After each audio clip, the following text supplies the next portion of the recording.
All right. Not a lot's changed. Ash, obviously in concussion protocol. He's doing well. Everything is as good as can be hoped. But again, he's in protocol, and so we're looking at that.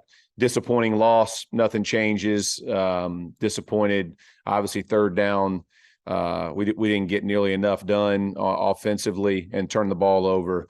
You're not going to win games that way. So didn't do ourselves any favors. So disappointed in that. All right, we'll start with Mike Chappell. Jeff, on the third downs, 0 for 10. You weren't here when it was 0-14 against New England, but I guess it's a simple question with a simple answer. But how does an offense operate when you can't convert third downs? Yeah, you score 3 points. I mean, that's how you operate. It's, you listen, there's no excuse. We made way too many errors on third down.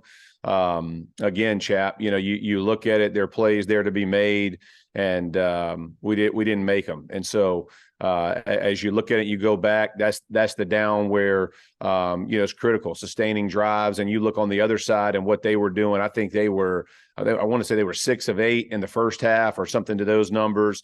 And so again, we're at 10-3, you're fighting your best fight to stay in that game when that's going. Our defense is creating turnovers and doing those things, but we obviously have to be much better on third down, and extremely disappointed in that performance.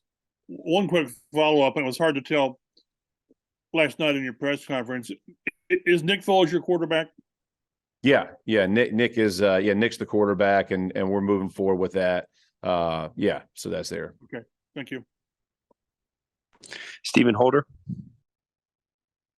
Hey, Jeff. I'm wondering, as you watch your defense, clearly they had some breakdowns last week, but they have, fought pretty consistently and gotten or giving you opportunities.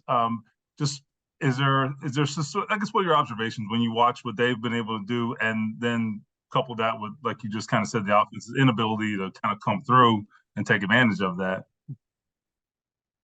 Yeah, obviously, when you're watching your defense play the way they have played, keep giving you opportunities, and you're not making it happen on the offensive side. It's frustrating, from a guy who is in charge of all 3 phases. Man, I feel for him. Look, and listen, I've been around this game. I've played this game a long time.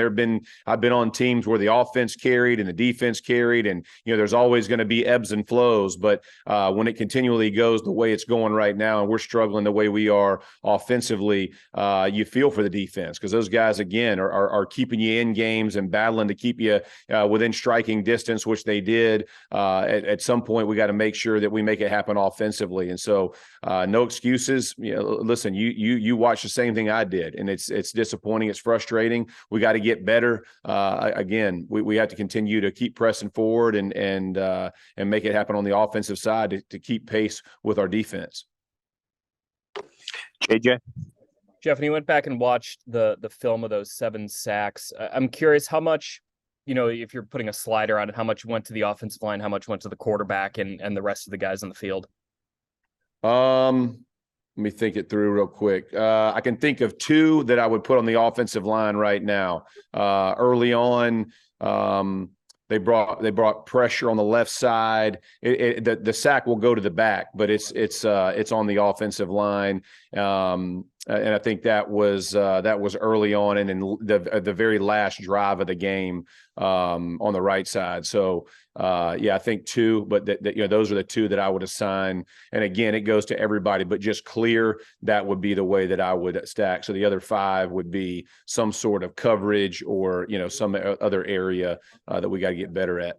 With Bernard, I'm curious where you've seen his technique kind of grow. He's faced quite a few established pass rushers, obviously Khalil Mack last night. Where have you seen him just kind of grow with those opportunities? Yeah, listen, he's battled. I've been really happy with his progress. And when people break y'all stuff down and look at what everybody's saying. They're going to see 7 sacks. Oh, the offensive line. And but if you look at the way that Bernie has played, he's gotten better each and every week. And again, he's faced some significant pass rushers, and he's getting better with his technique. It's not perfect. He understands that. He continues to pursue perfection. He hadn't met it, but he's doing much better with his hands placement. He's doing much better with his set, getting out and get himself established and taking on, bull rushers or power rushers, however you want to look at it. He's very athletic, so he does well with athletic type rushers. But yeah, man, he's progressing. He's learning the game. He's doing much better in his run fits as well, cutoffs on the backside. So I've been happy with his progress. And again, from a team that's won one game since I've been here, we're not celebrating or running parades, but I have been happy with his growth at that position. Joel Erickson. Jeff, what's your evaluation of Sam Ehlinger since you got here? I like Sam, man. He works hard in practice. I think he's a true competitor. I like his leadership. I mean, obviously he's the young guy in the room, and you got 2 guys who have been doing it for a long time. And Matt's a heck of a leader himself, and now with Nick. But I like Sam, man. He's done everything I've asked him to do on the scout team. He gives us a great look and tries to compete in there and continue to battle. So I told Sam, a long time ago, I like his effort. I think he spends a lot of time trying to watch film and catch up to try to learn the details of his position. So I like the progress of which he's going. James Boyd. Jeff, I got 2 quick ones. First one being, after Ashton got lit up, did you think that play was warranted an ejection? I know the Chargers coach basically said more or less that Nick Foles put him in that position by putting the ball out there. And I just curious your thoughts on the play, on the hit.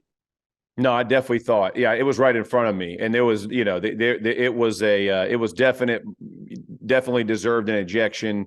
You can't launch into a guy's head, especially a guy who's turned the other way and unprotected. I mean, it's, if you look at all the rule changes over the last 10 years or however long it's been now since we've been trying to take that stuff out of the game, that will be one that they'll show, week after week when they go to teams to say what you can't do. So yeah, I disagree and think that the ejection was warranted. And then with Rodney Thomas, I believe he's got 2 of his 3 picks since you've been on the staff. What's been your impression of, again, a 7th round rookie from Yale, who obviously you rely on a lot in his defense? Yeah, no, he's getting better every week too, James. Like when you watch him, I thought it was a real heady play, right? Tips and overthrows, we got to have those. But I think he's getting himself in the right position every week and finding his way in the defense, understanding where he needs to be as plays are developing. And I'm watching him on that back end begin to kind of assert himself. And so I think he's doing a really good job as a young player of trying to find ways of finding those the veterans that he's trying to track with. But I've liked his progress. He continues to help us make plays. And, for a young guy doing that, you got to be impressed.